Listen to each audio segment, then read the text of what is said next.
On Friday, August the 28th, the world lost a phenomenal actor and a great humanitarian. So on this week's episode of Quarantined with Lavell, we are going to be doing a tribute and honoring Mr. Chadwick Boseman. Mr. Boseman had the opportunity to play some iconic characters, from Thurgood Marshall to Jackie Robinson to the great James Brown, and perhaps his most notable and influential character, the fictional Marvel's Black Panther. While Mr. Boseman was filming many Marvel movies and other movies, he was secretly fighting and battling colon cancer, but yet found the strength to go and encourage others who are battling cancer as well. So I got together some of my actor friends, from the Doctors of Comedy to veteran actor Henri Franklin to college actor Chloe Davis. And we're just going to talk about Mr. Boseman's influence on us and how he has encouraged us to press on and do what we have to do no matter the challenges. So join us on this special episode of Quarantined with Lavell, Thursday, September the 3rd at 6:30 p.m. on the Kneel Down Productions Facebook group page, as well as the L Neil 23 YouTube channel. Do not miss this special tribute to Mr. Chadwick Boseman on Quarantined with Lavell, Thursday, September the 3rd at 6:30 p.m.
What's up, everybody? What's up? What's up? What's up? Welcome of Quarantine Bell. Thank you all for tuning in. As you all saw in the commercial, as well as I've been talking about on Facebook, we are going to be doing a tribute to the late Chadwick Boseman, who passed away last Friday. So what I did was I got together a group of my friends, actor friends, actress friends, singers, dancers, writers, directors, just you name it.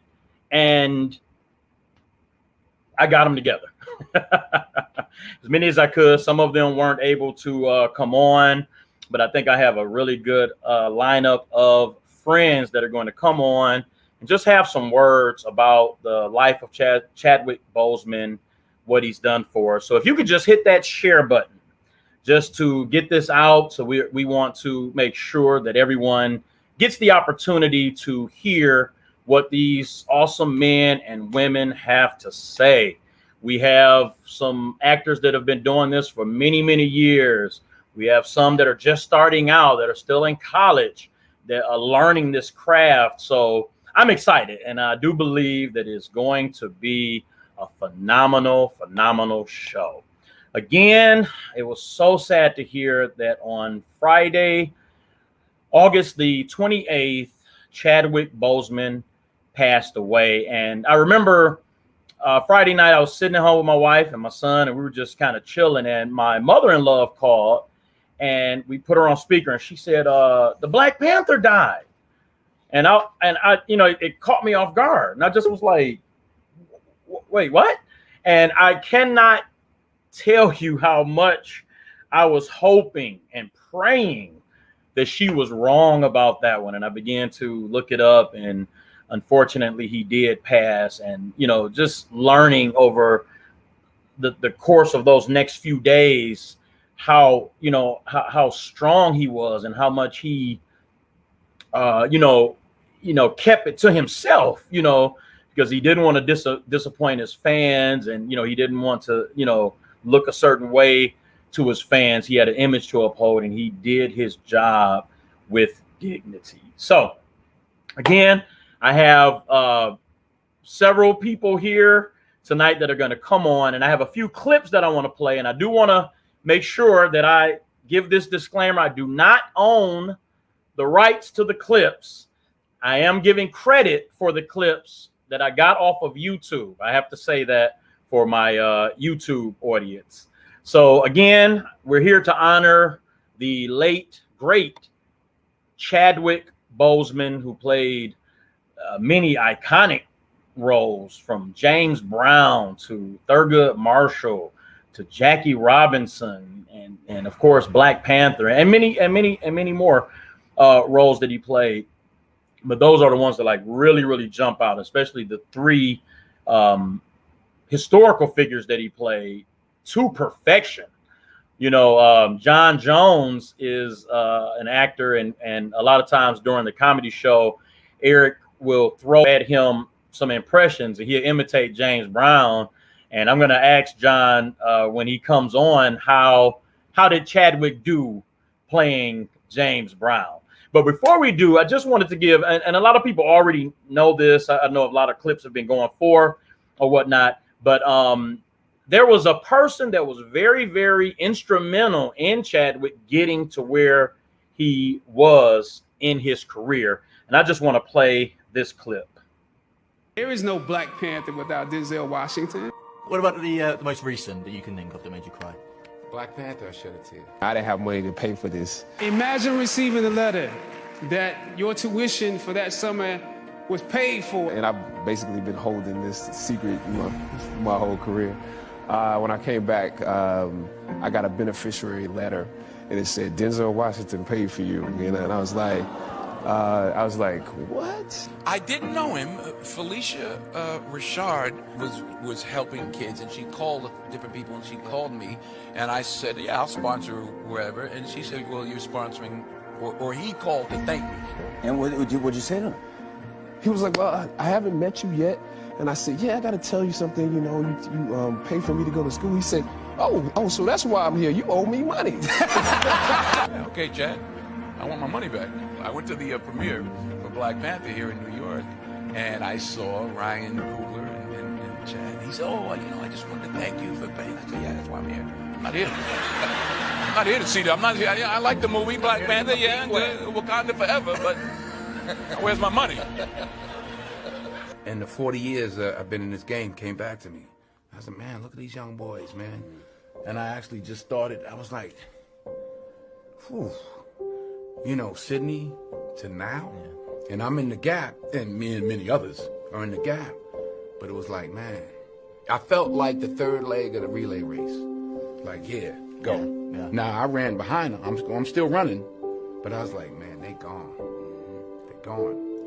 I know personally that your generosity extends past what you have given on the stage, and screen. I have no doubt that there are similar stories at boys and girls clubs and theaters and churches across the country where I know you have also inspired and motivated others. An offering from a sage and a king is more than silver and gold. It is a seed of hope, a bud of faith. There is no Black Panther without Denzel Washington.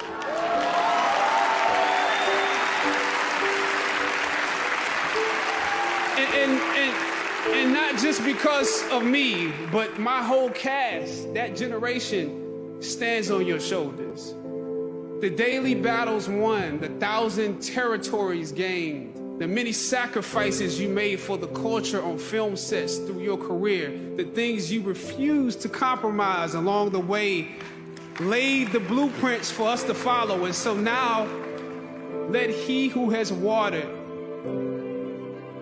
be watered. Let he who has given be given too. It is an honor to now know you, to learn from you, and join in this work with you. May God bless you exceedingly and abundantly more in what's in store than he ever has before. God bless you.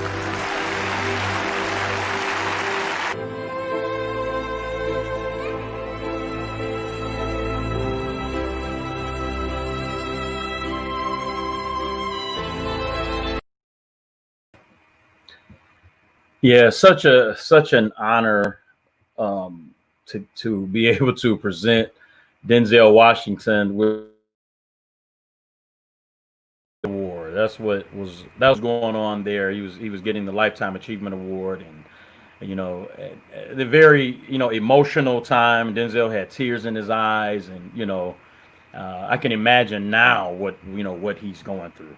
So right now I'm going to bring in all the doctors of comedy right now, and then we'll talk to them one by one.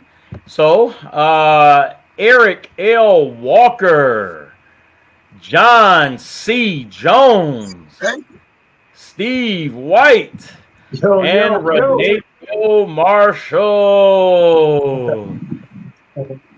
Doctor, welcome to the show. Good evening. Good evening. Yes, sir. Yes, sir. So listen, I appreciate you all for coming on. Steve, thank you for taking off those glasses. The strobe light looked like it was bothering me too, man. Well, listen, thank you all for coming on the show. I do want to have you all back on the show one day to talk about our time together doing the improv shows. And I do want to go. I'm going to go to John first because I know John has to go. He has a class that he's teaching. He's actually looks like he's out in the field right now. So John, let me ask you this, my brother. How did Chadwick Boseman do playing James Brown? Man, listen.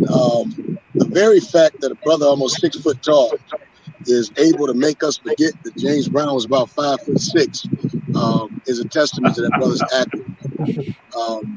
The fact that to find out that he couldn't dance before that all went down is a testament to that brother's acting.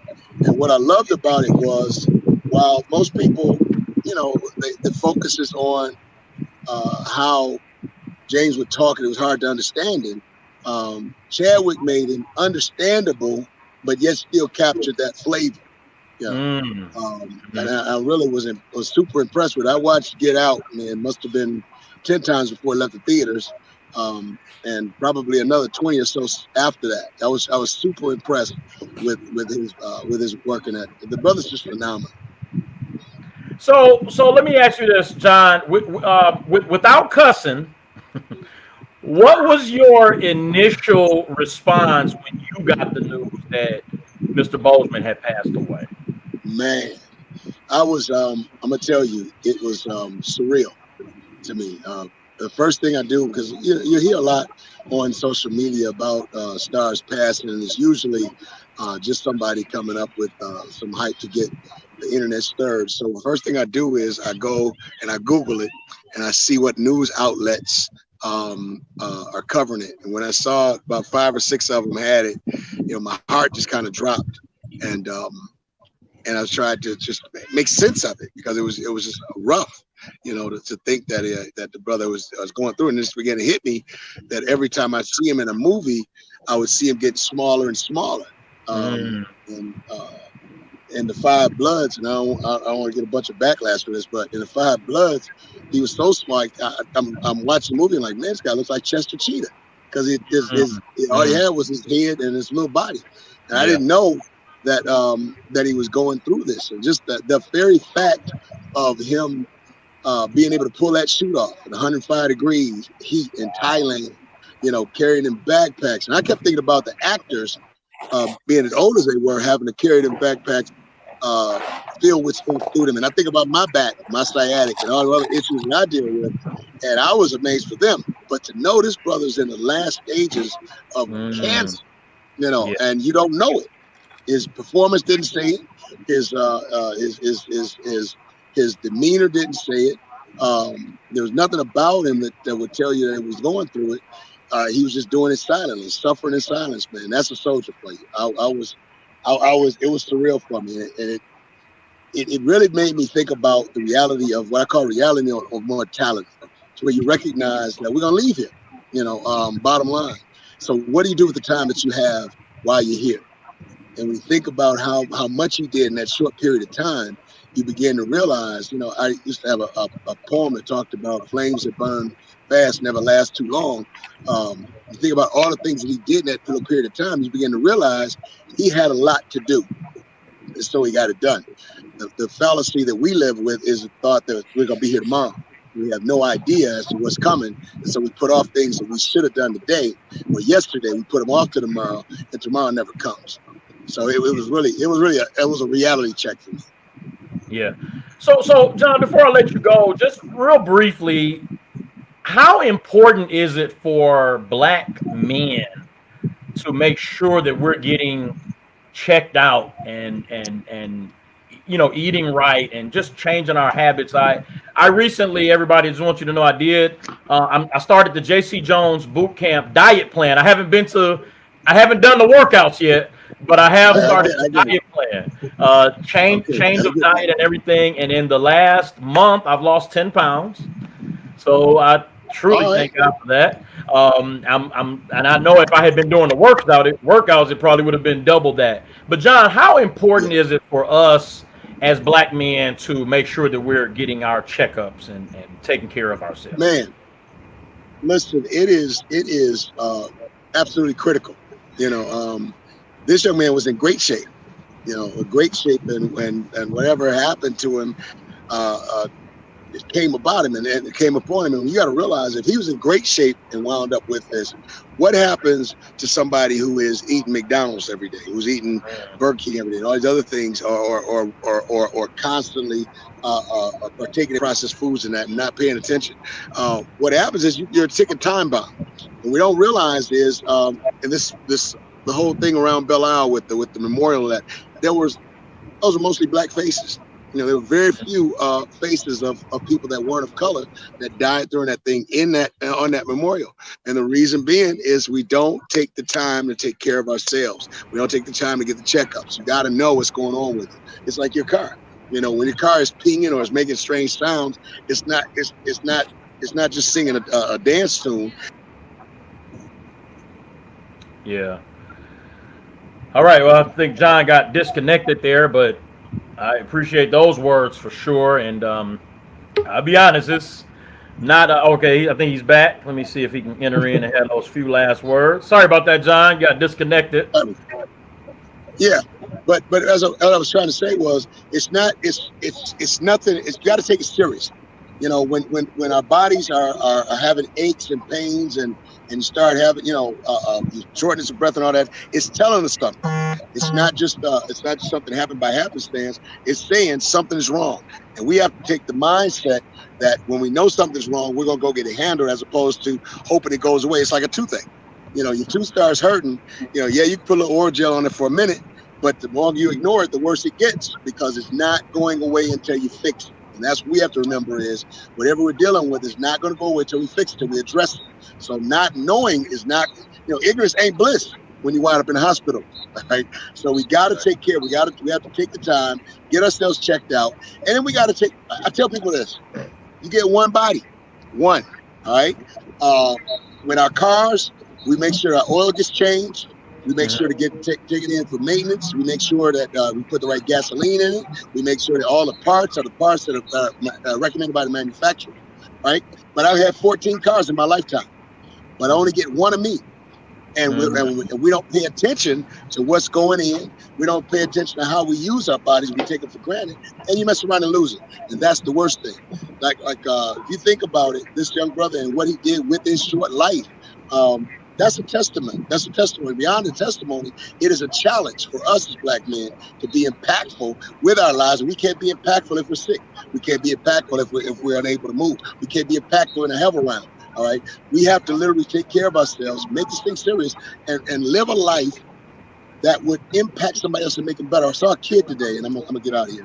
I saw a kid working with his father today out here on the track, and they were both jumping on the tire, and they high five each other. And they go run, do something else, come back, and the young man would do something. The father would applaud him. The father would do what he duplicate what the young man was doing. What began to hit me was, this is a beautiful picture of older black men pouring into a young black kid, helping him to understand the idea of challenge, the idea of trial and triumph, the idea of pushing yourself, the idea of working together, the idea of feeding off each other.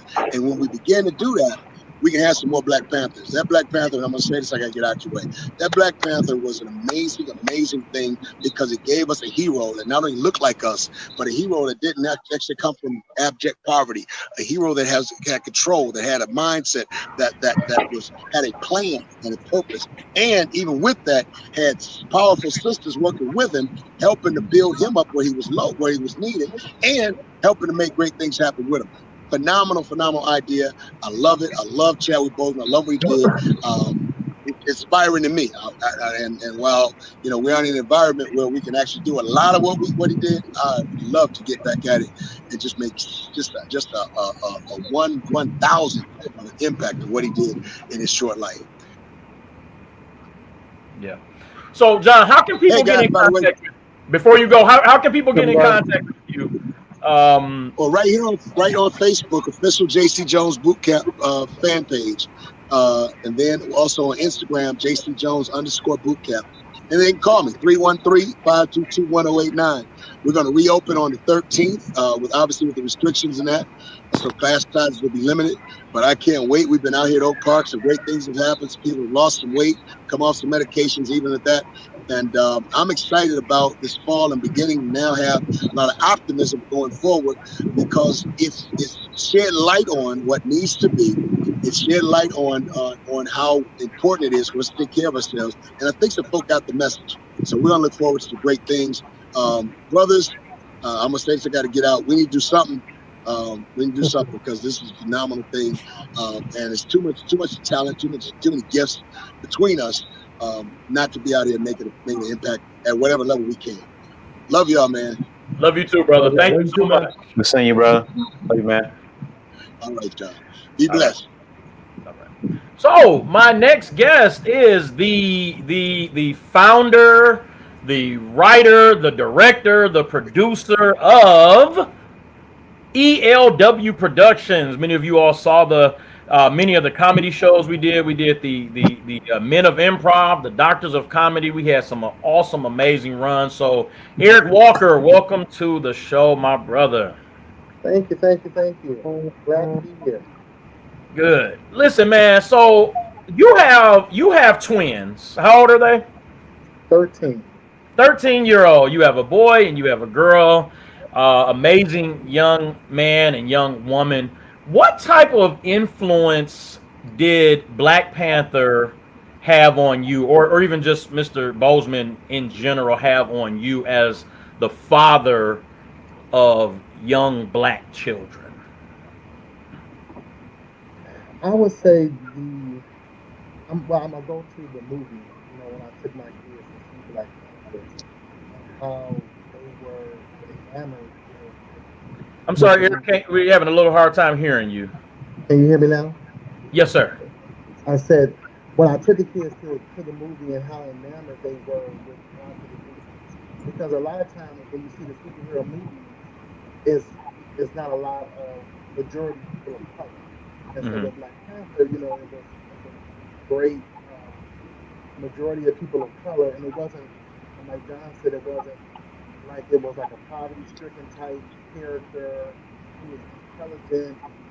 The technology in the movie, everything was phenomenal, and and I think that for them to be able to see that was very inspiring. I'm not gonna say this is what pushed them to this, but now they have enrolled. They wanted to go to the School for Performing Arts. Oh So wow. my son is in. He went. His concentration is in acting with a minor in singing, and then my daughter, her concentration is sensing.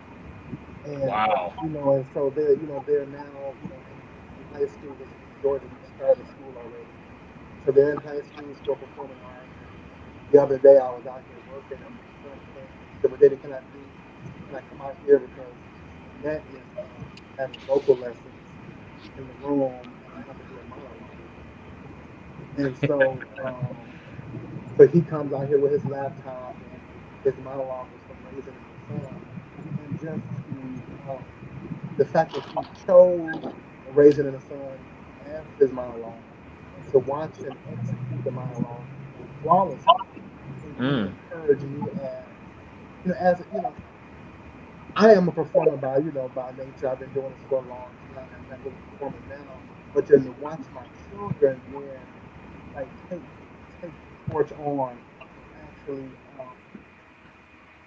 doing an excellent job at their age.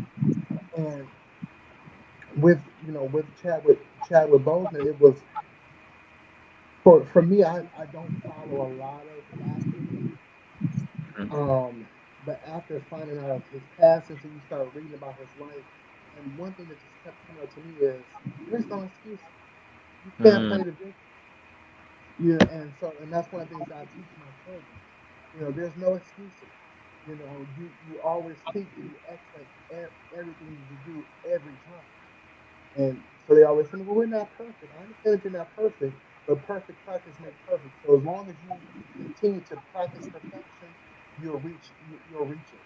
And I think that's a testament to his life of being able to be that avid performer, because all of us have performed sickly, but Mm. not to the magnitude of what he had performed, Yeah. as he was performing. And I just think that his his life was a testament of continue to work. There is no excuses, and perform and live a life of excellence. And so that's what I instill in my children. Yeah, absolutely, man. I thought about that too. No excuses, because many of us, especially me, come up with every excuse in the book. I remember actually when you were starting the comedy group, you and I were doing Perilous Times together. You and I and John actually were doing Perilous Mm-hmm. Times together, and we were doing a movie of Perilous Times, and we were at the Northwest Activity Center. We were there kind of late at night. And I remember I came out to go to the restroom, and you stopped me. You say, Lavelle. You said, I'm thinking about getting a comedy group together, improv group together. Would you like to be a part? And this is what I said to you. I said, well, let me pray about it. This is what I meant. No. I didn't want to do it because I had done drama, I had done comedy in plays, but I had never done improv, and I was petrified. I was petrified. I did not want to do it. And I went home and I actually did pray about it, and I thought about it more, and I said, you know what? I want to step out of my comfort zone, and I'm gonna try this thing. And I've known Eric for a few years now, and I trust that if I fall, he'll catch me. And that's Yeah. exactly what happened. And, That's a lot so of weight for me. right, right. So I appreciate you, Eric. Thank God for you, man. Well, thank you, sir. Another what I love about the clip that you played was when Denzel Washington was talking about reaching forward. Reaching behind and then reaching up. As Your as sound kind of went out again, Eric. I'm sorry. It's kind of going in and out. what about now?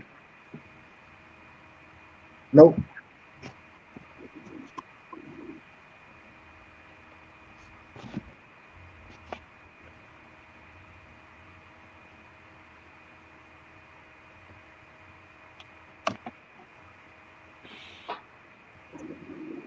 All right, go ahead and say something now. Can you hear me now? We do. Hear you good. Okay. So no, just when we see greatness in people, sometimes we don't see it, But one of the things that I saw, when I saw you was the potential that I knew, that you could get to that level. And just because improv is so scary because you don't know what's going to happen. Yeah. You don't have a script. As actors, we used to have a script. We used to know what was going, but improv you don't. It was just so. So when I saw you, I saw John. I was like, man, I think these guys are really knocking out the park. And you all did it. And I think and so we touched so many people's lives, and we're going to continue to touch people's lives. And so that's all I got to say. Well, man, we appreciate you, and it's funny because thank you for believing in us, and when we look at Mr. Boseman's life, somebody had to believe in him. Somebody had to trust him to play Jackie Robinson. I think at that time he said he had only played some small roles, and he actually stood up. I was watching a clip. He actually stood up to some TV executives who had him playing like a drug addict, the typical black drug addict robber guy, and he had a conversation with them and got fired. Right. He got fired because he spoke up there. But we thank you and appreciate you for believing in us. And speaking of believing in us, the baby of ELW, Steve White, he was the last to come in to our group. So Steve, welcome to the show, my brother. What's up? What's up? What's up? What's up? What's up? So tell us, how did you feel when you found out that Chadwick Boseman had passed away? Actually, this is like one of the first celebrities that I was pretty sick about hearing that he passed, besides Michael Jackson. I remember I was at home, I was scrolling Facebook, watching TV, on my downtime. I saw it across my news feed. I didn't want to believe it. I really, honest to God, did not want to believe it. So I kept scrolling. The more I kept scrolling, I started seeing more and more, so I had to check it out. I Googled it, and hey, I saw it was true, and I literally got sick to my stomach. I was I wanted to cry almost. And, I didn't know the man personally, but this was an actor who impacted my, acting career, and it hurt. It really did hurt. Yeah, it did, man. So did he influence you in any way as far as acting? Like when you would see his movies as with him playing, Jackie Robinson, Thurgood Marshall, James Brown, Black Panther. Did he have any type of inspiration on you? Man, he had mad inspiration. For one, to see a man that looks like me on TV playing a positive role. He wasn't the drug dealer. He wasn't the the dark skinned drug dealer or the dark skinned bad guy.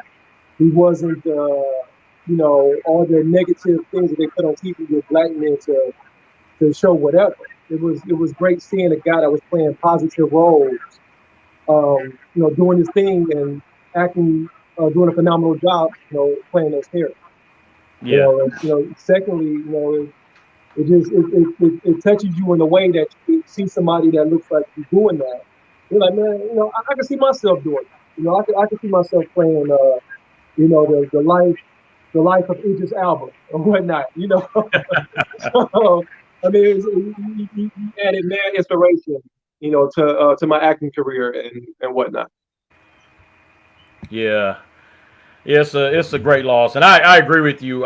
He was one of those celebrities that it really, really hit. Yeah. And it's funny you mentioned Michael Jackson because did he pass on his birthday or the day before his birthday? Something like that. I don't know. I think it was like a couple of months before his birthday, if I'm not mistaken. No, I think Michael Jackson's birthday, I believe, is August 29th, if I'm not mistaken, and he passed on the 28th. So. But yeah, it was a great loss, and we all really feel it. So yeah. All right, my last doctor here, Dr. Reneko. Welcome to the show, my brother. What's happening? Can you hear me? Yes, sir. We hear you loud and clear, my brother. Thank you for coming on, man. So, Hello? what type of influence? Because I know you All right, work my pleasure. in film and stage and television and all of that, and what type of influence did Chadwick Boseman have on your career and your inspirations?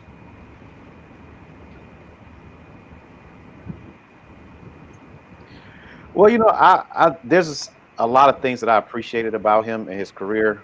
Um, looking back at some of the earlier roles that he did, like Jackie Robinson and Thurgood Marshall, you look at me like, well, he doesn't look like him, but his skill level and his ability to transform into those people, his dedication to uh, diving into that role, you forget all about that. I actually, my last name is Marshall, right? So when we did Thurgood Marshall, I went looking up pictures, because people ask me, "Are you related?" I'm like, I don't know, but I went to like look for resemblances, and I'm like, man, I look more like Thurgood Marshall than Chadwick does. And Thurgood Marshall's a very light skinned guy, but Right. nevertheless, it doesn't matter. I don't think I could have pulled it off, but like he did, and that's the thing about him is that he's very unassuming. He's like not the big, um, what do you call it, the leading man type, Hmm. by the numbers, as far as like measurements and on paper, but on screen, he completely transforms and takes over. And you had mentioned like about his earlier roles. I think my first and like I went back and looked at his filmography on IMDb, and I'm like, well, what did he do? Did I see him on anything before 42, before Jackie Robinson? And I started looking at like his credits, and it was like really just one role here on a show, one role there on a show, one role there on a show. And not that it's not a big deal, but you would think that I mean, he had other movies, but you would think like, man, I had to have seen him in something bigger than that. But it was like he like broke out, Yeah. and you just felt like he was the man forever when you look back on his filmography. Funny fact is, he was on a show that was filmed in Detroit, Detroit 187. I saw that on his filmography, and I was doing extra work around that time, Right. I just remember. trying to getting in. And I did some extra work on the show, and I was thinking, like, man, I wonder if I was on the set with him at any time, or because at that time he probably was just a regular guy, and um, even now, if you probably saw him on the set, he probably, just because of his humility, just carried himself like a regular guy. So I really appreciate that, diving into him since then. I've heard some things about him, in passing, about his dedication from his coworkers, and like just his how deep dive into a role to really master it. But I really didn't know much about him as a person outside of the work that he does on screen. So just was looking into things since his passing, and just the character that he just uh, just exemplified was like standalone.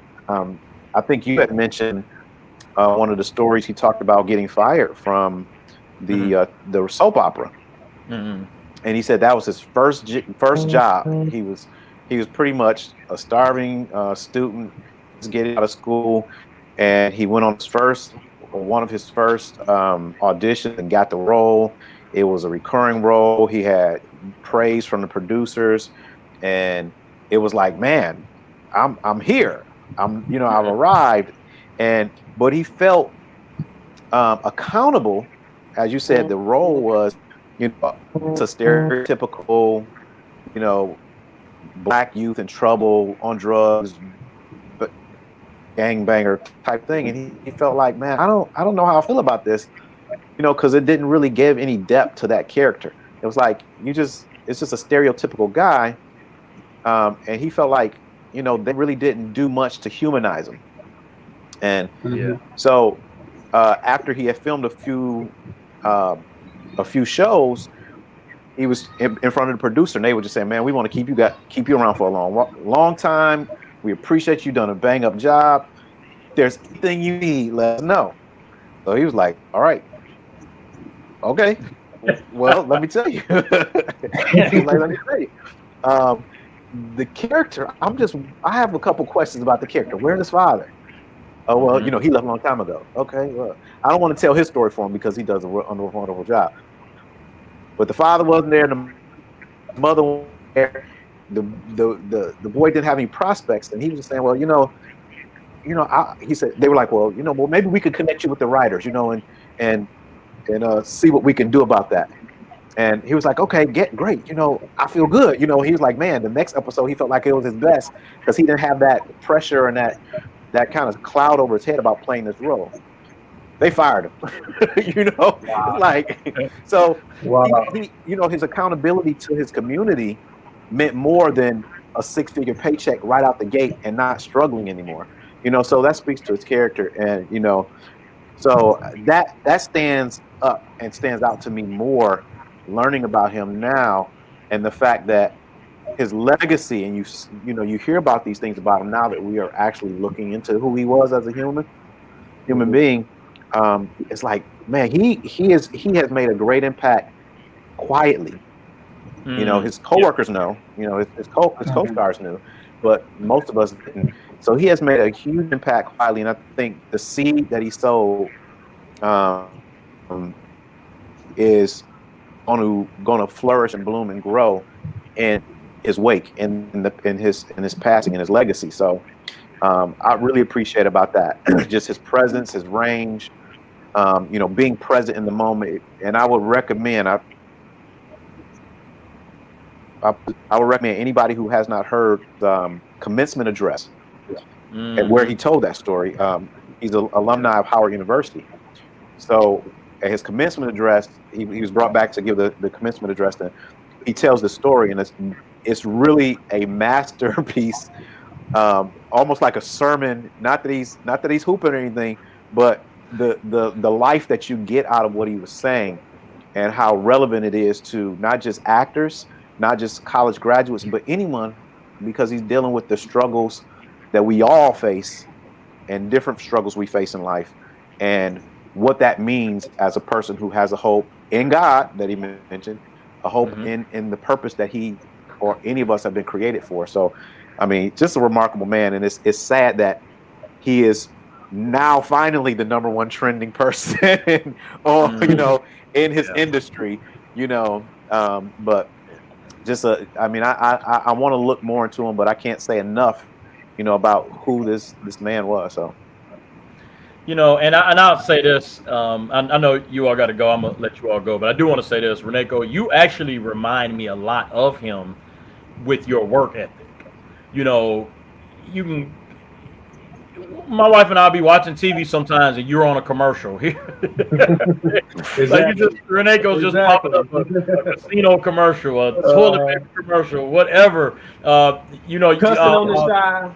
Yeah, cussing on the shot. I was like, wait. My daughter called me like, Daddy, was Reneko on the shot? Yes, he was cussing. Yeah, he was that. That was Reneko. It wasn't me. That was Darnell, whatever his name was.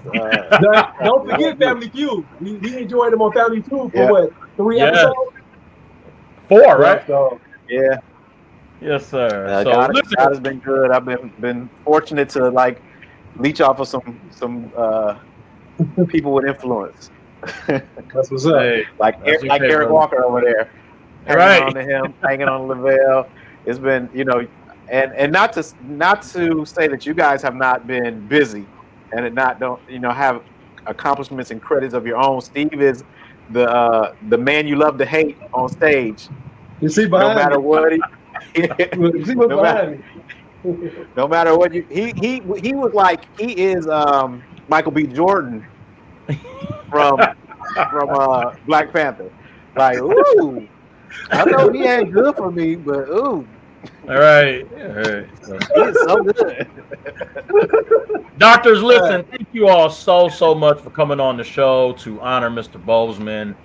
I cannot express how much I appreciate you all. And we need to get together soon, like John said, and do another comedy show. I'm ready. I got the time now. Awesome.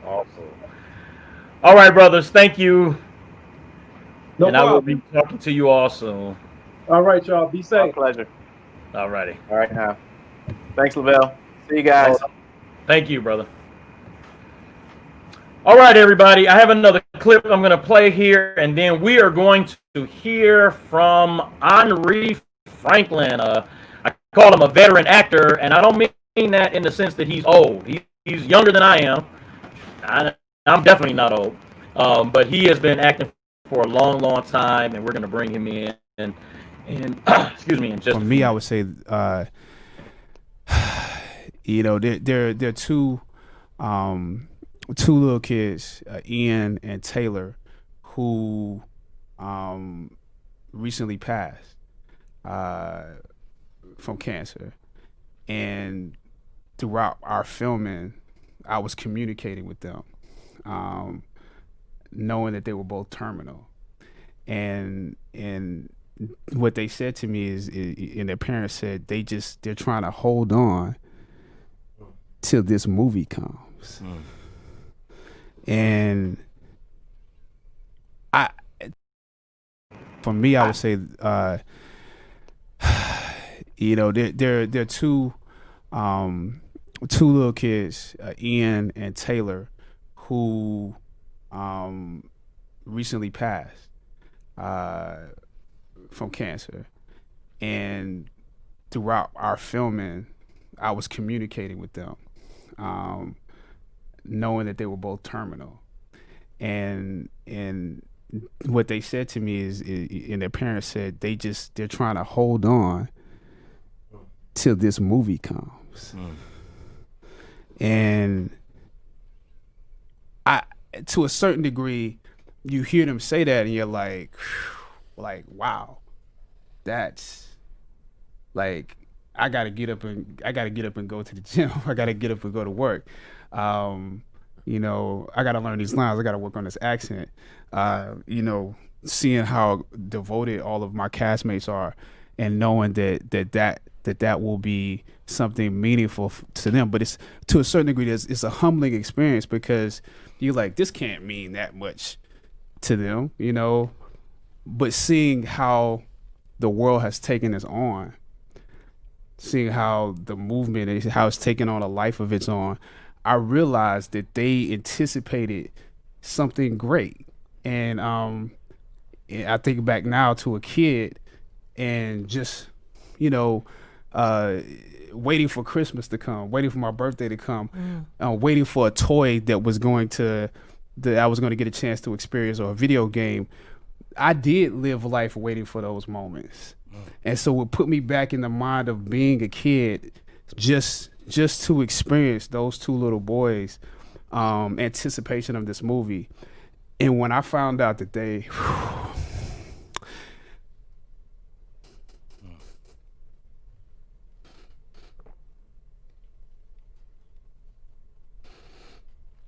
take your time with it.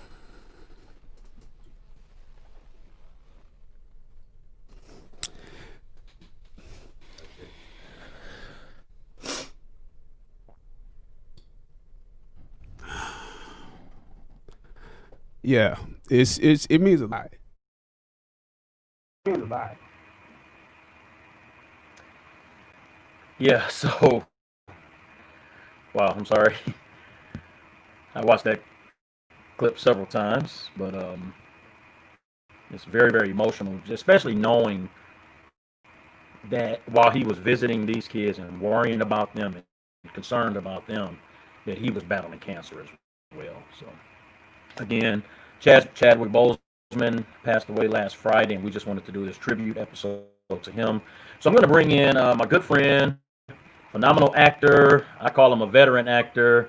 Please help me welcome my brother, Henri Franklin. Henri, welcome to the show, brother.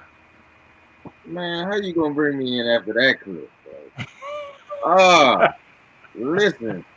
So I haven't seen that clip in its entirety. That was cool to just experience that before I had to come on here. Yeah, thank you, man. I appreciate that. No, hey, you know what, man? I don't know how many people actually know this story. But and I'm not saying I am Chadwick Boseman or anything close to that or nothing like that.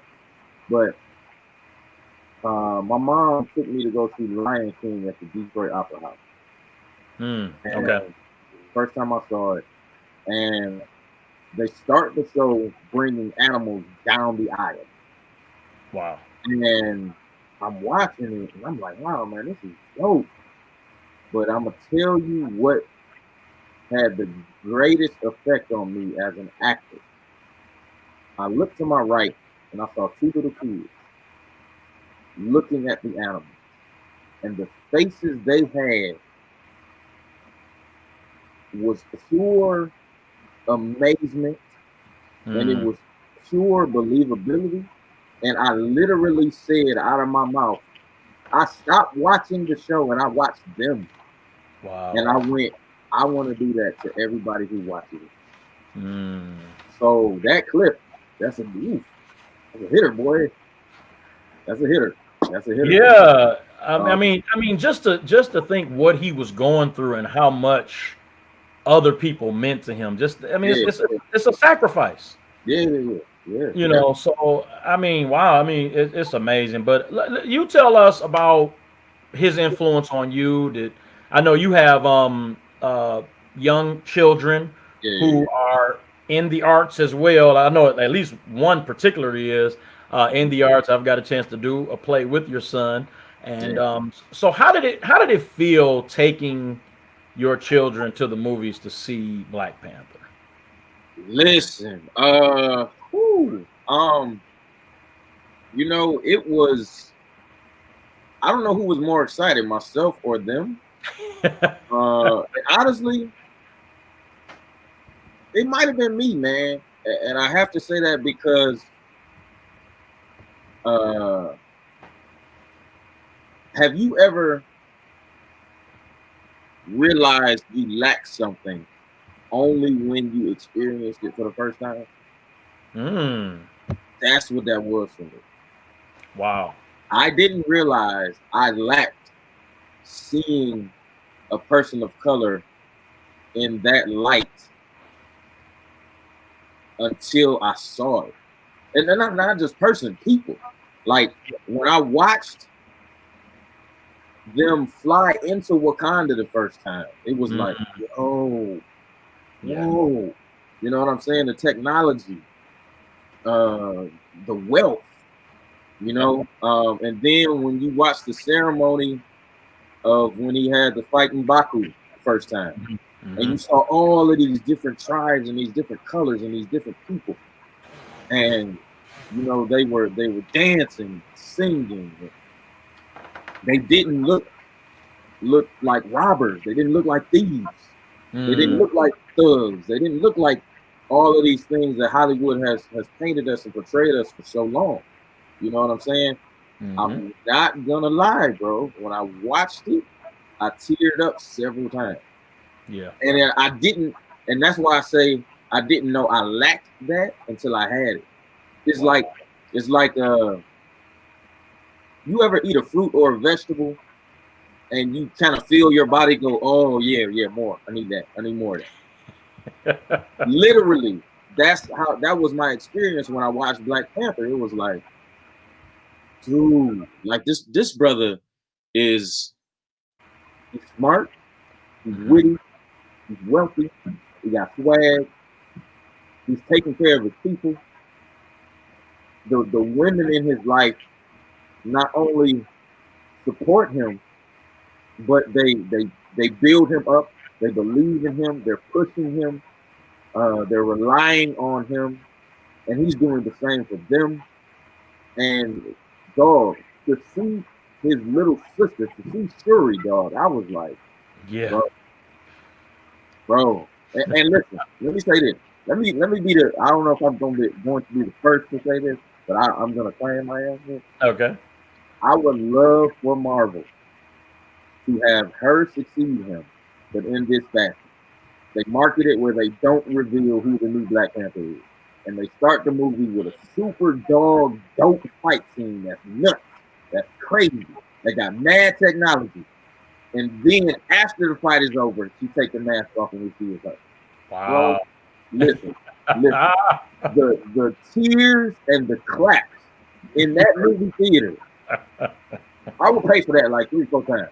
Just to be in the theater to feel that energy, dog. That's how impactful this was for me. My kids, they're a little bit, 15, 11, and 8, right? Mm-hmm. So when Black Panther came out, they were younger than that. Mm-hmm. And they've grown up in an environment where they haven't really been exposed to a lot of racism. So for them, for the most part, life has been love. You know what I'm saying? Yeah. And that's a beautiful thing to be able to give your kids. But life was a lot of love for me, but I experienced some stuff that was like, oh, shoot, I'm not privy to the stuff that most Americans are supposed to be privy to. And the experiences that I'm having because of literally my skin color have been like crazy. You know what I'm saying? Women hiding their purses, walking past cars, and you see people make eye contact with you and lock the door.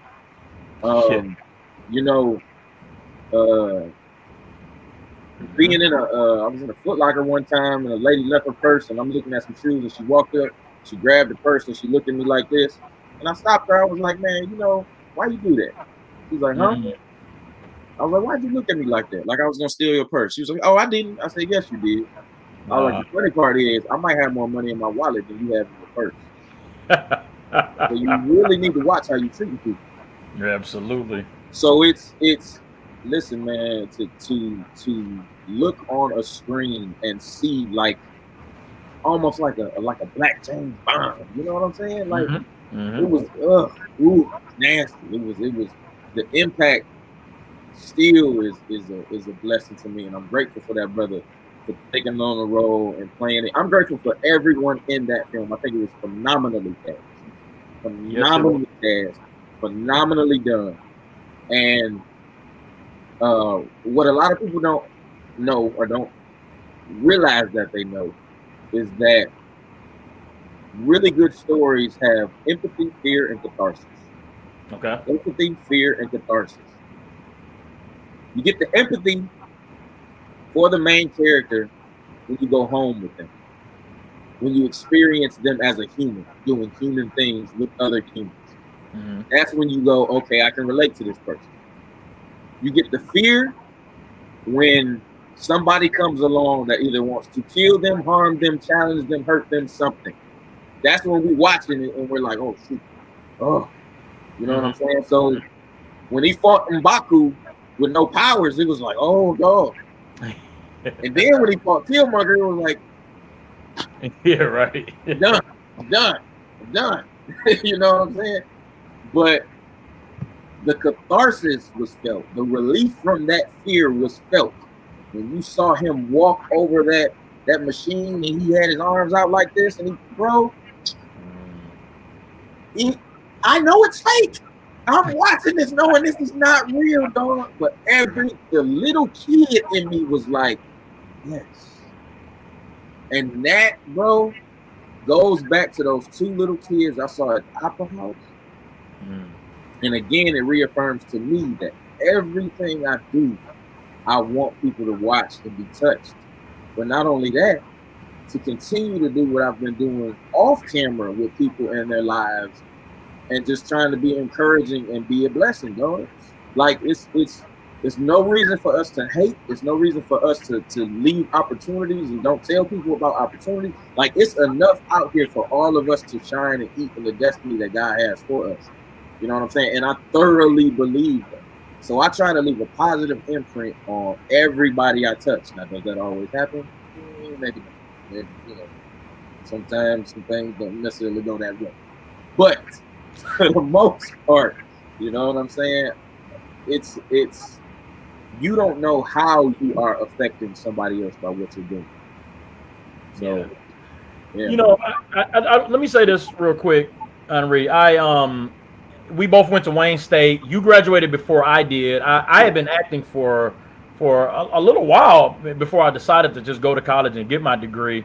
And I remember I was there, and I got the lead part in August Wilson's Joe Turner's Come and Gone as Seth Holly. And I remember hearing about you and Anton and Thomas, and you all were like legends at Wayne State because you all had written a play, and it was the first time that the college produced a play that wasn't, like a, one of the students' productions. And so I had heard about you all, and I remember you all couldn't come to the actual performance because you all were busy, but you all came to one of the tech rehearsals. And I was nervous. I had been acting for years. I'm older than all of y'all. And I was, when Thomas told me that you and Anton were coming to the rehearsal, I was nervous. And then after the rehearsal ended, you all came up to me, man, and gave me all these accolades. And it was such an honor hearing that from you all, because you all were such legends at Wayne State. So that really, really blessed me, man. So your influence has traveled many paths, man, and has blessed and helped a lot of people, brother. Hey, listen, man, I am extremely humbled and thankful to God for that, bro, because that is not the forefront of my intentions. Mm-hmm. But because that is how I am received by some people, a lot of people, I'm very, very humbled and blessed by that, man.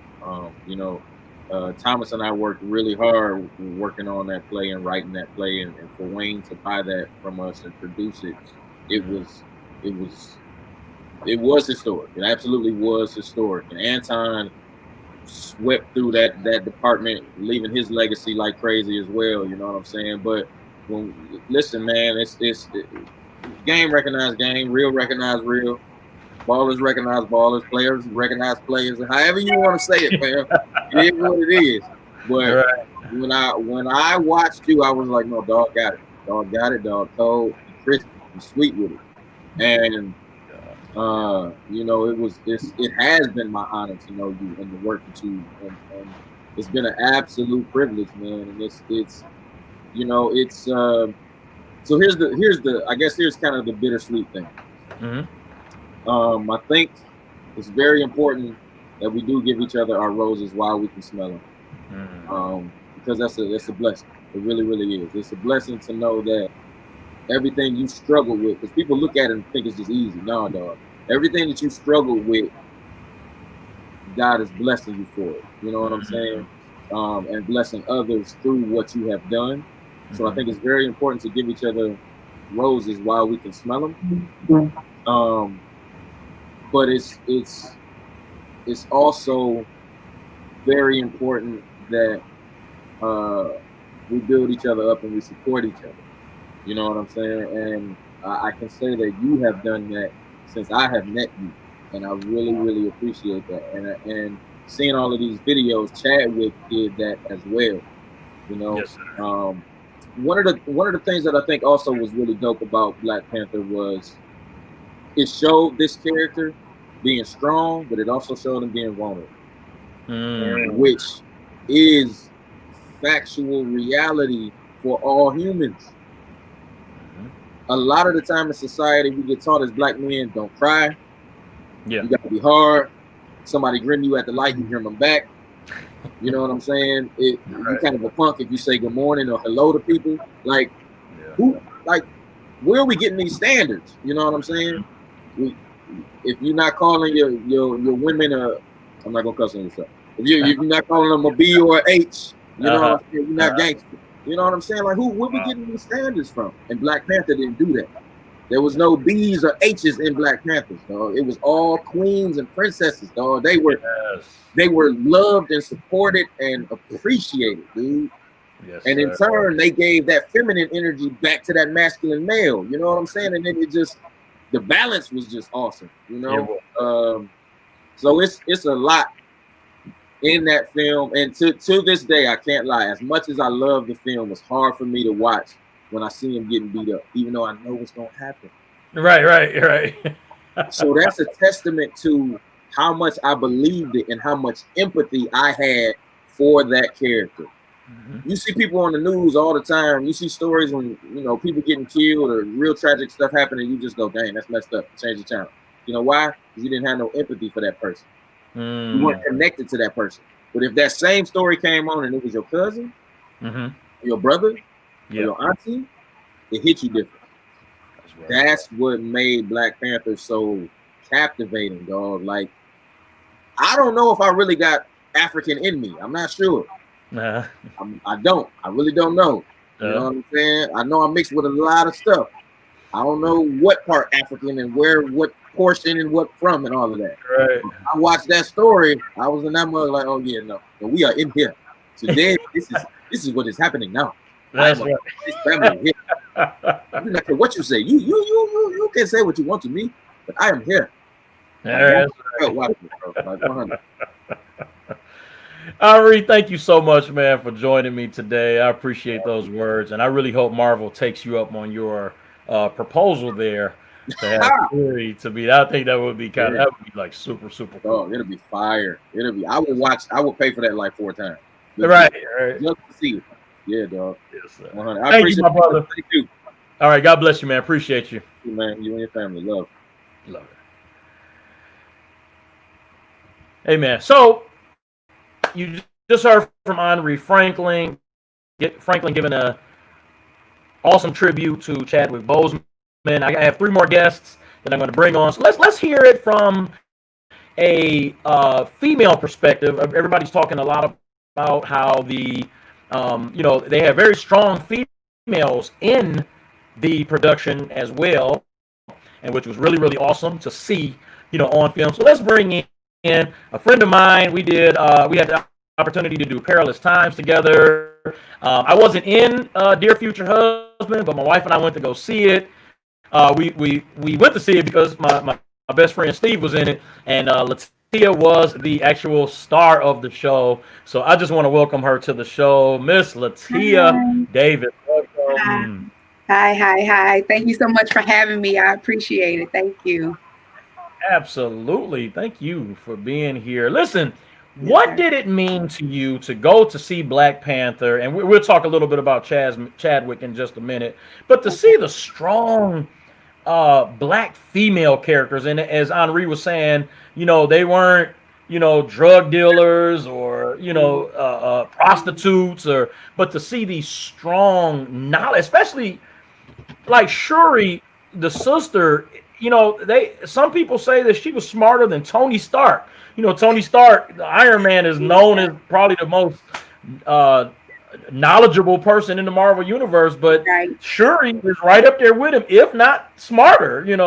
So how did that feel to you as a Black woman, being able to see strong Black female representation on film?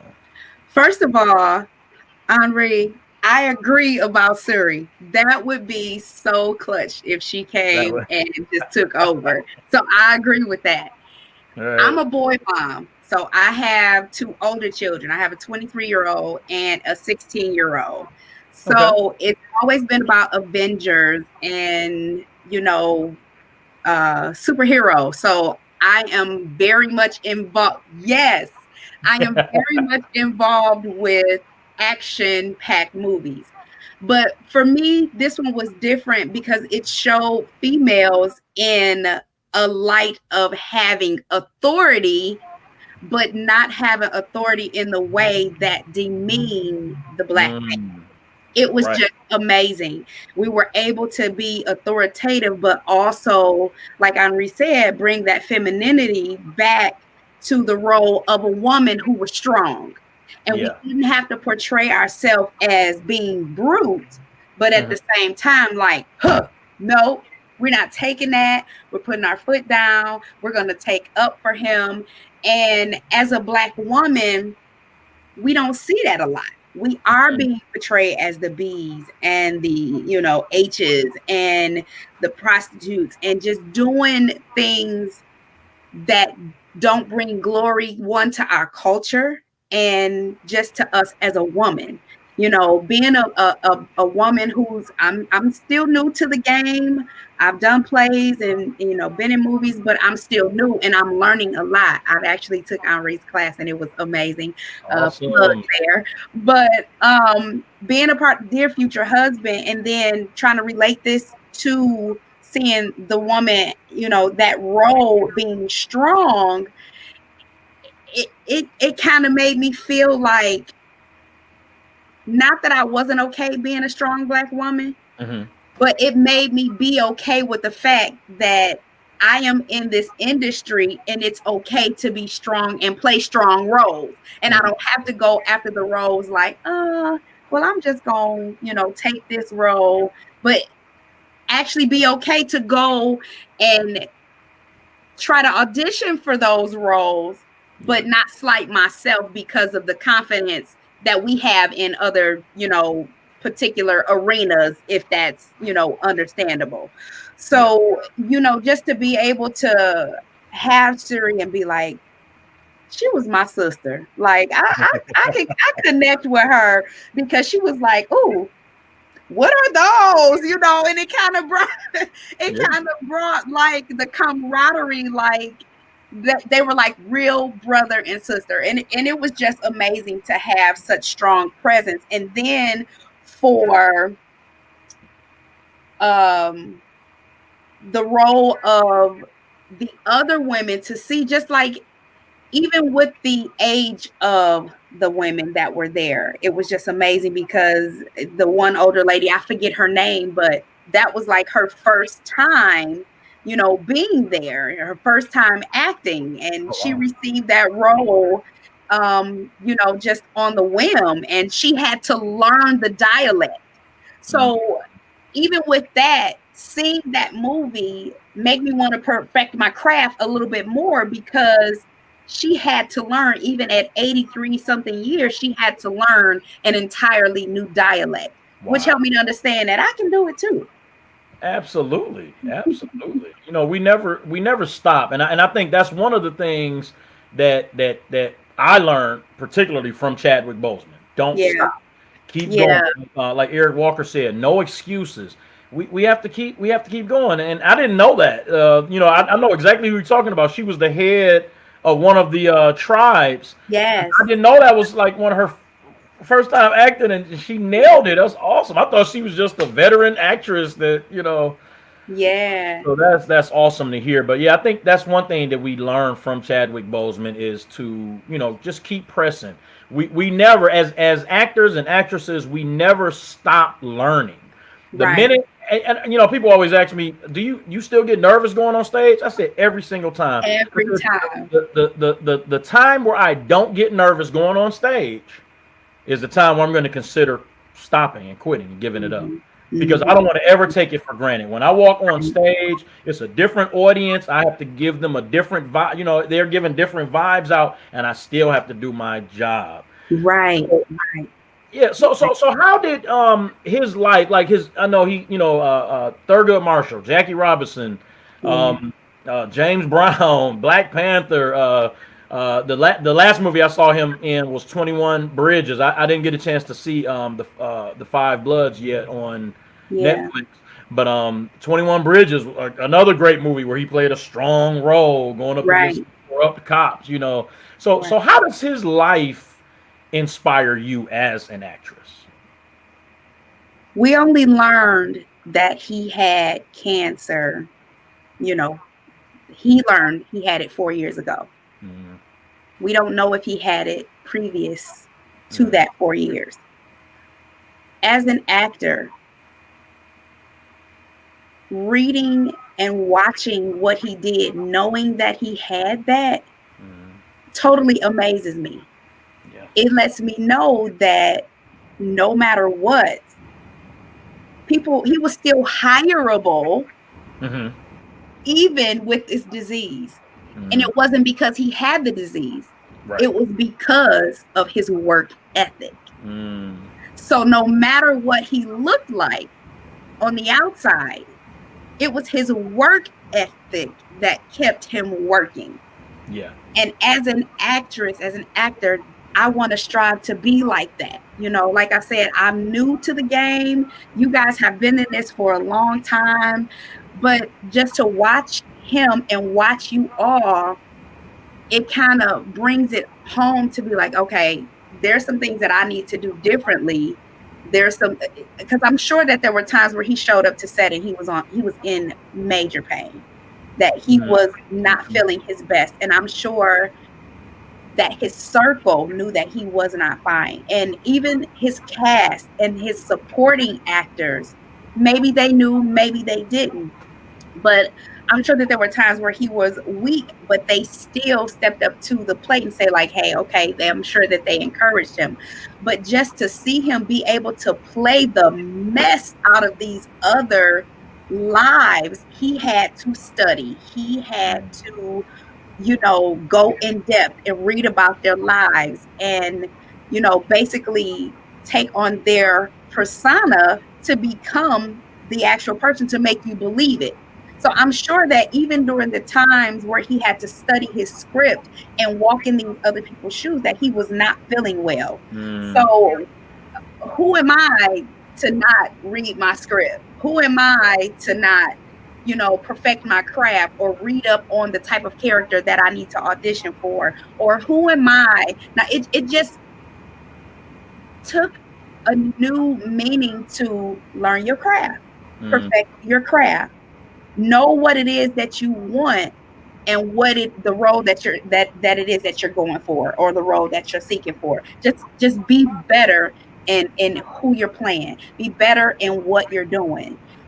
You can take many different, you know, plugs away from his life and say, okay, well, the world didn't know that he had this, that took into account the fact that he had a great circle of people. And to me, there's no doubt in my mind that he had a relationship with Christ. To be able to go through that and to experience some of the things that he experienced, knowing that he had a terminal illness that one day would take his life, that is the true meaning of I can do all things through Christ. And I made a post about it like the day after, I believe. Like, he had to take on that whole persona of, I have the faith that I can walk through this. I can do all things through Christ that strengthens me. I know that, yea, though I walk through the valley of shadow of death, that even though this is just the shadow, I know that I'm dying. Yeah.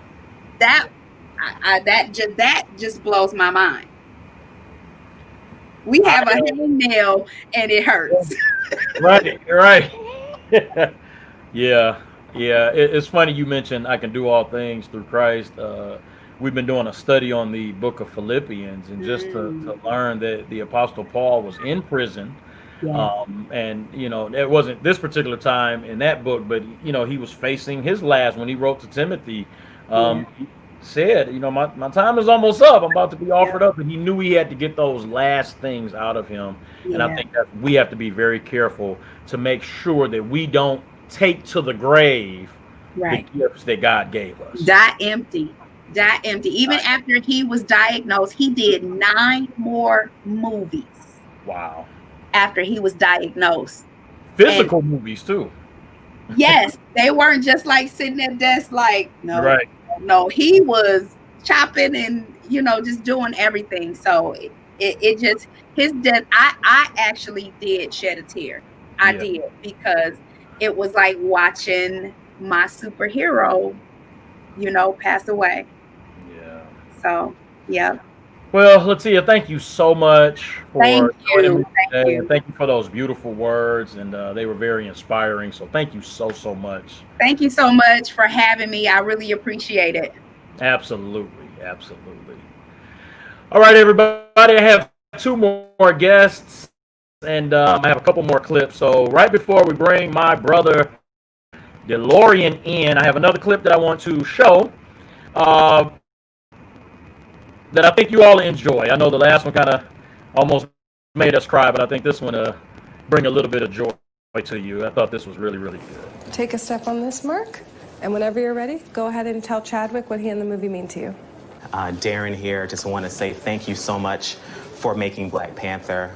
I can't express how much it means to me and the community and my family. Thank you from the very bottom of my heart for all that you've done, for really being a hero that we really need in a time like this. Thank you so much. Darren, I think there's something wrong with your microphone. Oh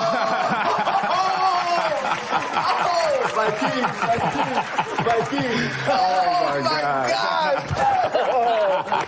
I cannot tell you how much it means to have you step into the role as our king and be holding it with such grace and poise and joy. That was so great. I think we should let's move in for a close-up of that. Let's get a close-up of that right there. Well, for me, as the mother of a young son, my son's childhood has been defined by Barack Obama and now Black Panther, so thank you. Hey, that's way too much praise for Barack Obama. No. You are gorgeous. Gorgeous family. That is unexpected. Gorgeous for the Thank you. Wow, what a surprise. As a creator, as an entrepreneur of color, just seeing this movie made me realize that our stories need to be told. There's so many of us out here who are trying to create great things, and I was just so inspired as someone who wants to make movies one day and wants to inspire people that art can really change the world. What type of movies do you want to do? What type of movies? My name's Kwabanabo Ofe. I absolutely loved this movie. You guys killed it. But on a personal note, my father is African. He's from Ghana. He's a scientist.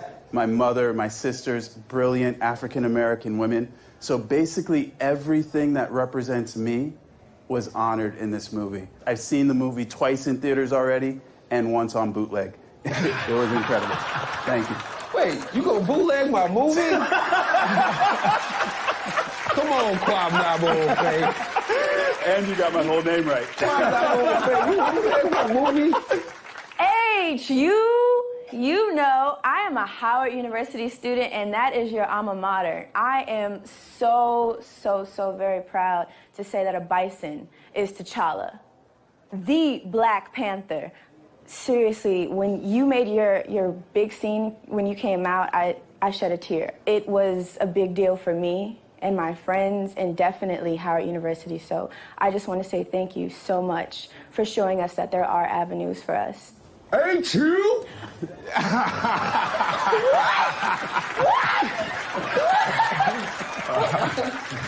thought you could give me my Oh my God. What? That was fantastic. What is going on? I just wanted to thank you for making Black Panther for the kids. Representation is very important. It gives the kids like hope, and it gives them the confidence to say things like, "Hey, are you Killmonger's mama?" on the street when I'm going to work. I appreciate that. I thought I had a stylish haircut. You also got me to see an action movie. Didn't see that happening. Soleil was sharp. Oh no. Hello. You should work in show business. That was. Now what am I supposed to Now do? you're beloved. You're beloved by everybody. I don't know if that. Oh, hey Jimmy, how you doing? Yeah, I'm pretty good. That's good. That's good. So anyway, Words can't even describe what this movie has meant to me and to other Black people. And I know this is for you, Chadwick, but I wanted to take a second to thank the Black women too, because they were so strong on their own terms and answered to no one but themselves. And I think it was so important because they weren't strong because they were angry. They weren't strong because they were hurt. They were strong because they were strong. And that meant the world to me. So thank you. Wakanda forever. Wakanda forever.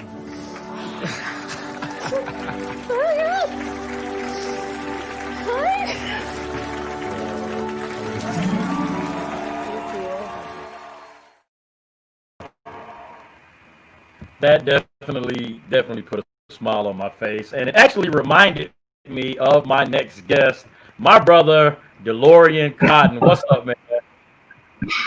Bro, what's going on, man?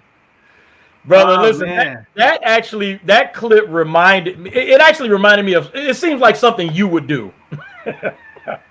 bro, I was just sitting here saying that, and that kind of like it kind of choked me up a little bit, even in a good way, because it really is. And that's why I make it. I love seeing how a lot of celebrities interact with their fans, and I love seeing fans' reactions.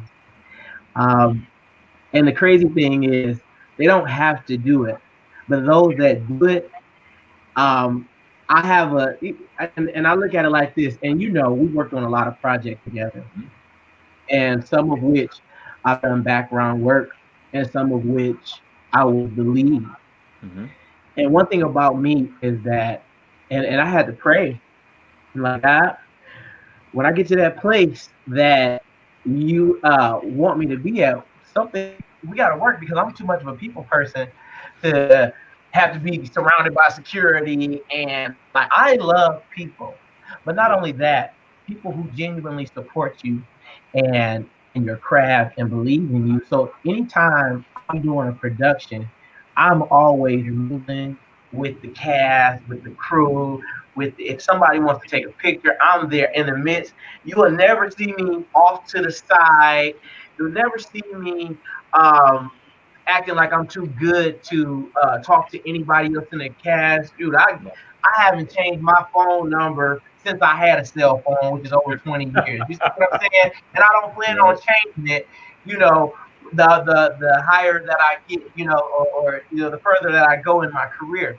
But that right there, that says a lot about artists and celebrities and people when they take the time out to give back, whether it's just meeting somebody in person, whether it's responding to a letter, whether it's replying to them on social media, the interaction, and just to let them know, that I'm human, I appreciate you, and I want to show you.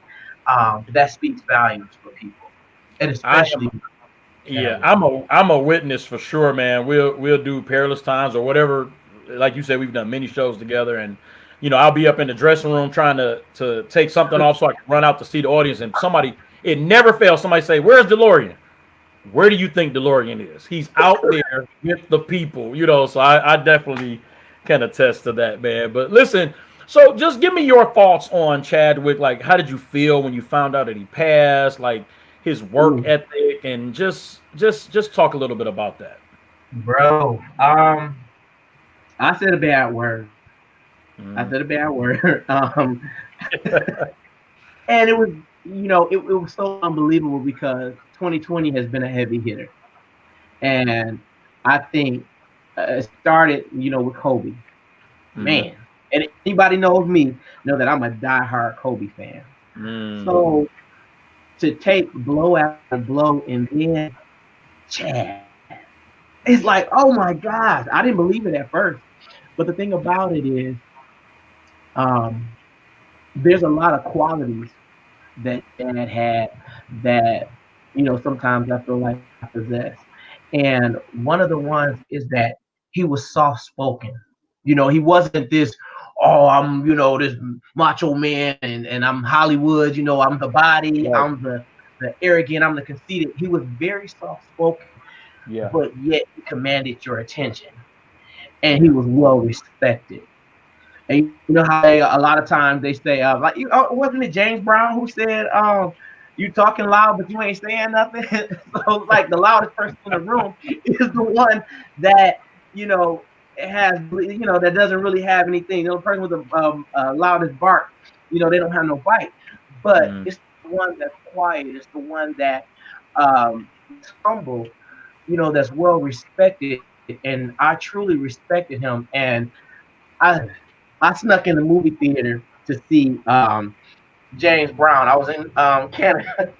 I was in Toronto. And although I knew of his work because I think Jackie Robinson was out before then, right? Yes. Before I believe it was. But when I saw him captivate that role, I was amazed. Like I was like, who is this guy? It was just crazy, and that's one thing about actors, to be able to whatever role they agree to take on, how you have to embody that character and make it believable, but not necessarily take away from who the actual person is, but to be able to add your own twist to it. And still it still didn't take away from who they were portraying. That's a true talent. That's a true gift, to be able to say, although you made it your own, you still didn't take anything away from who you were portraying. And when an artist or an actor can do that, like I'm in love. You know what I'm saying? And then not only that, but the Black Panther role. Yeah. My God, it's jeez, man. It almost leaves you speechless at how powerful that role was. And again, it goes back. He's not the most macho Hollywood, conveying severe confident person. It seems like he's a normal guy, but he commanded your attention. He made you. There's a saying that says, teach people how to treat you. And I feel that as in his normal life, he carried that over to what he did on the screen. And even though Wakanda is fictional, I do believe that there is some truth to what who black people are, and what we possess. And I believe that he brought that out. You know what I'm saying? I am a king. She is a queen. We are royalty. We are powerful. We can do the impossible. I mean, hey man, he was a great guy, a great guy. And you never know what somebody is going through.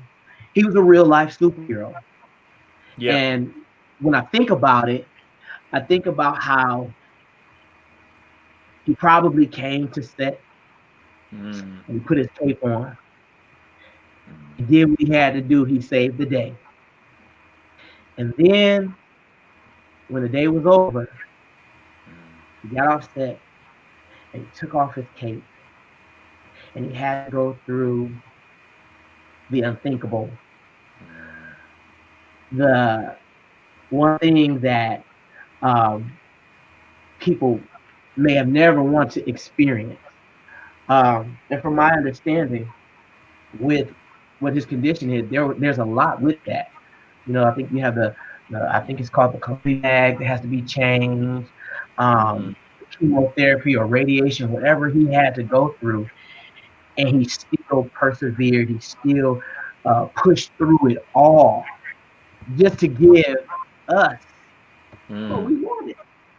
And we had no idea. No idea. I'm sure there were some people, of course, there were people that knew. But the people who, if we found out, and I think that's what happens a lot of times. I don't think he was a man of, I want attention on me. I want to be this. I think he was just genuinely and naturally who he was. And with that, he probably didn't want his illness to be known, because he probably didn't want people to treat him any different, or to feel sorry for him, or to change how they act. No, I'm still don't weep for me, don't cry for me, because I'm doing what I love to do. I'm living my life. I'm pushing through it, and I want you to do the same. Now it was a hit. It was a blow. Yeah. When we found out, because he passed. But then you have to go back and think about what was it that he really wanted. And if he fulfilled his purpose, and if he lived his final days the way he wanted to live them, that's all that matters. But the biggest thing is the impact that he had on generations to come. You see what I'm saying? From old to young. Like there were old people, like, you know, like even in that video, you know, older people. I've never even been interested in a superhero, but hey, Black Power, anything dealing with Black Power, I was in it. So he affected generations. Yeah. It goes all the way down to my nephew who's 10 years old. And he's, you know, the kids, that's all they know is Wakanda, T'Challa. You know what I'm saying? That's how powerful. That's how powerful he was, and what he gave to us. So he, phenomenal, man, phenomenal. Brother, thank you, man, for coming on and having those beautiful words. I truly appreciate you, man. Not a problem, bro. All right, everybody, make sure you follow DeLorean Cotton on Facebook and Instagram to keep up with what he's doing. I'm sure he has something going on in the works, so make sure you follow. So be on the lookout. All right, we're excited. All right, brother, bless you, man. Thank God for you. That's my brother DeLorean Cotton. He is a phenomenal actor, a phenomenal vocalist as well, and I truly thank God for him and those beautiful words. Listen, last but not least, and I say this young lady last for a reason. And the reason is because as DeLorean was talking about generations, she's the youngest person that I've had on the show. She is. I literally watched her grow up in my church. Her parents are my pastors, my associate pastors at my church, and literally just watching her grow up. And now she's in college, and she decided to go into acting and into theater, and I cannot be more proud of her. I saw a clip that she did a 2-person show that was phenomenal. I made sure that I texted her to let her know how much I truly enjoyed that. So Chloe Davis, welcome to the show. Hello, how are you? Doing wonderful. It's so good to see you. So wonderful to see you as well. Great to be here. Awesome. Listen, I mean, I know that, you know, it's rough sometimes being in college and trying to keep your identity. You know, but I definitely want to commend you for keeping your identity, keeping your morals, and you know, I truly appreciate that about you. But can you just let us know what did let's talk about Black Panther. Let's talk about the movie Black Panther. What type of effect did that have on you? How old are you? I'm 20.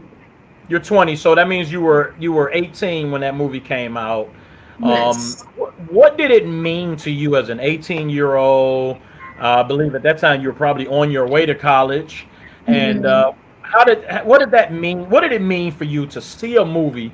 And a lot of people call it some people call it a black superhero movie, but honestly, it just was a superhero movie. And I think that was what made it so special. That you couldn't just say, okay, this is a black superhero movie. It literally was a superhero movie.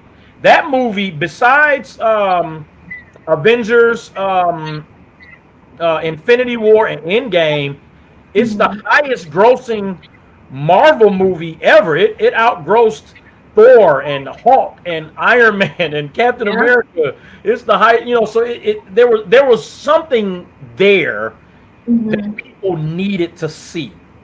So how did it affect you as an 18-year-old on your way to college to go to see this movie with black representation in it that wasn't, you know, bad representation? Right.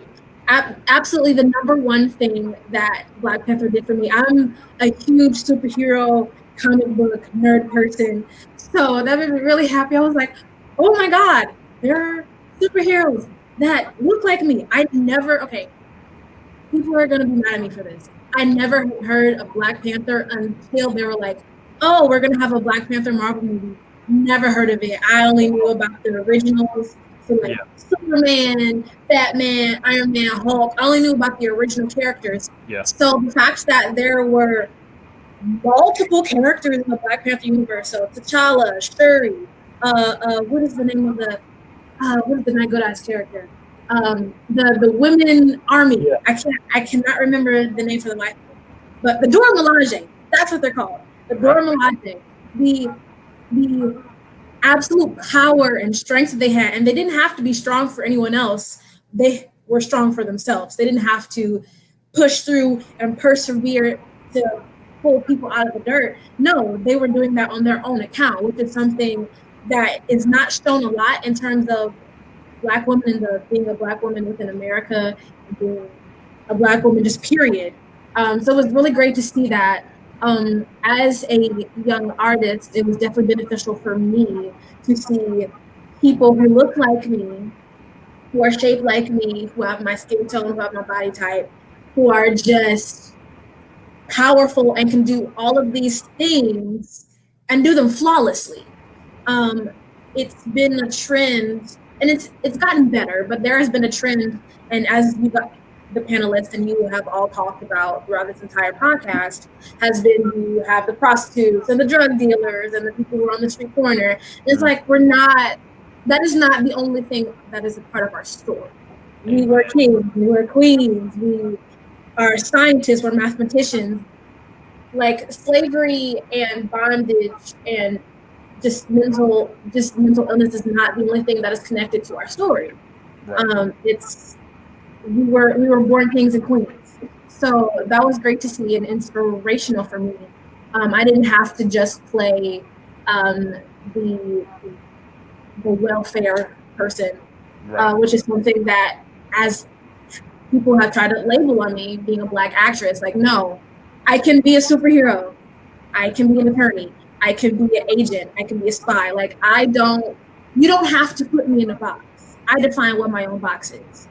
So that's something that Black Panther has definitely imparted on me, and something that Chadwick Boseman has absolutely imparted on me. When I found out that he had passed away, it was a shock. Yeah. I didn't want to believe it was real.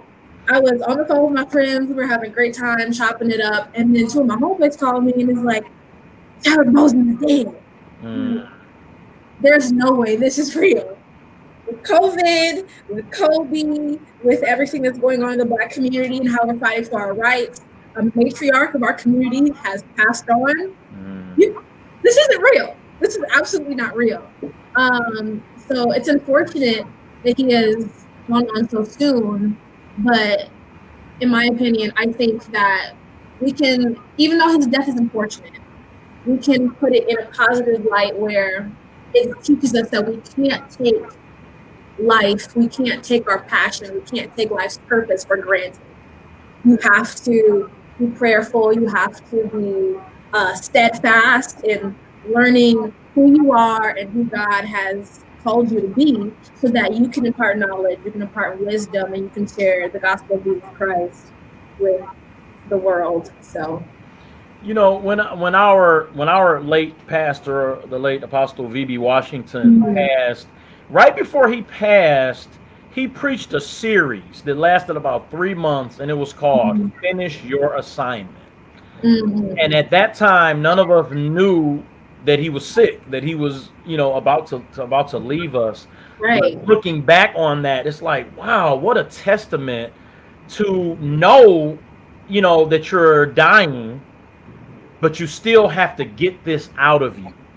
Yeah. And that's one thing that always comes back to my mind when I think of Apostle V.B. Washington, and it's now something that's going to pop in my mind when I think of Chadwick Boseman. Is like he had to get this stuff out of him. He had to do Black Panther before he died. And even in the midst of doing it, he still was concerned about other people who had that same illness, who were battling cancer. And that's a lot, and that's amazing. And wow. All right, Chloe, do you have any last words that you want to say? Keep your masks on. Mask up. Keep your gloves on. Stay safe. Continue to educate yourself when it comes to everything that's going on in this world, especially when it comes to the Black community and just minority groups in general, as we are continuing to fight for our rights and continuing to fight for our voices to be heard within this country. Donate if you can. Spread love. Spread happiness. And keep your head up, because 2020 has been a wild ride, but we can push through it. We have each other's backs. So yeah, just be encouraged. Awesome. Thank you so much, Chloe. And I am looking forward to your the amazing career that you have ahead of you. Thank you. Absolutely.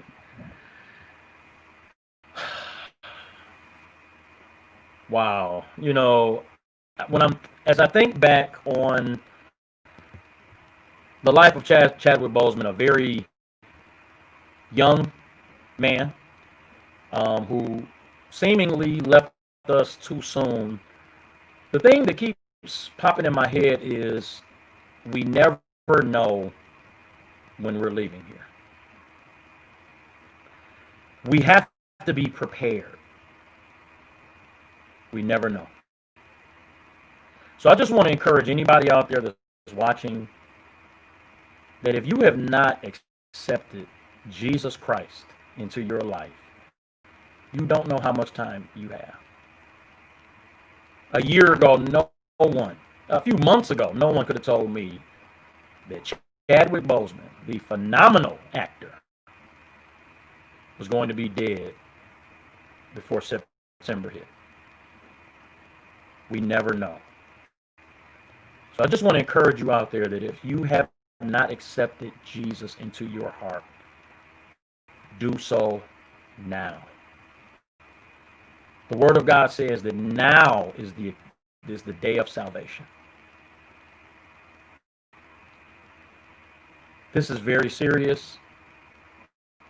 Do what John Jones said at the beginning. Make sure you're getting checked out and eating right and just taking care of yourself as much as you can, but we just never know. So I just want to encourage each of you to search out Jesus in your hearts and accept him into your hearts.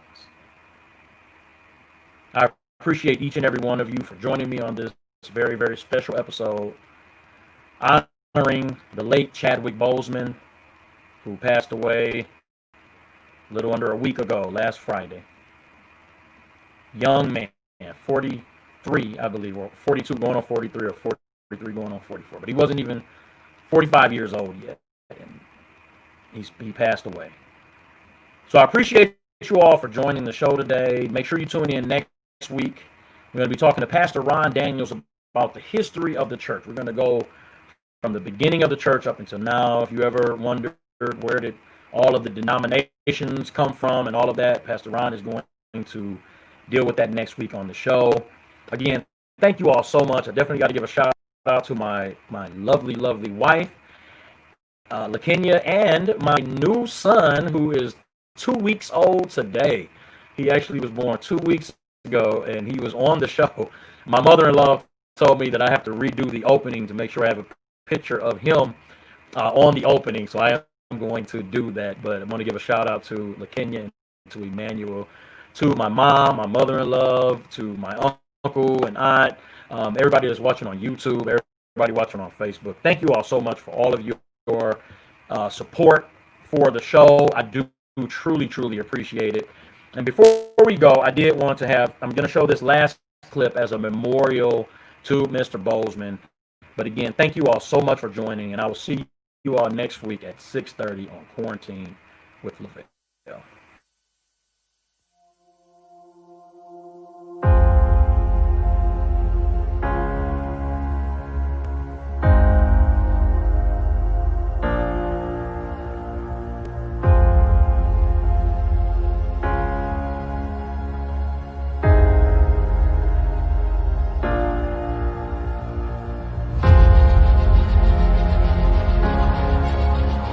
It was Chadwick Boseman's performance in 42 that really made us take a second look. There is such an honor and dignity to the way that he played Jackie Robinson that we knew we needed for the character of T'Challa, the Prince of Wakanda.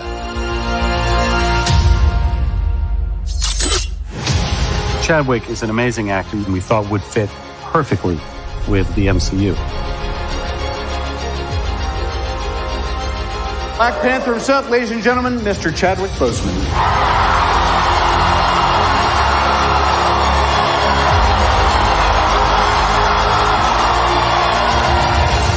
Chadwick, he has a lot of depth. It was amazing as an audience member to chance, you know, to look into his eyes and see what's going on.